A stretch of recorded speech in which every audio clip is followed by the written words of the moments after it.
నీకు నచ్చిన కాడ తిరుగుతావా, దుష్టి యొక్క ఇష్టం చెప్పిన వెళ్తావా, ఎలా వెళ్తావు వెళ్ళు. అది స్త్రీ అయినా పురుషుడైనా, యంగేజ్లో టీనేజ్లో ఉన్న ఎవరికైనా గ్రంథం చెప్తుంది నీకు ఎక్కడికి వెళ్ళాలనుకుంటా వెళ్ళు. కానీ దేవుడు నిన్ను జడ్జిమెంట్ చేయబోతున్నాడట.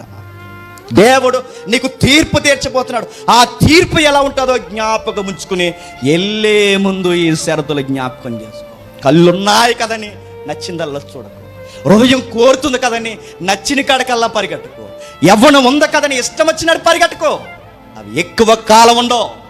ఇప్పుడు నీ వయసు ఉందని నేను 3 కాదు 4 కాదు 6 బీర్లు తాగుతుంటావు, తాగు. కానీ ఆ వయసు ఒక రోజు అయిపోద్ది.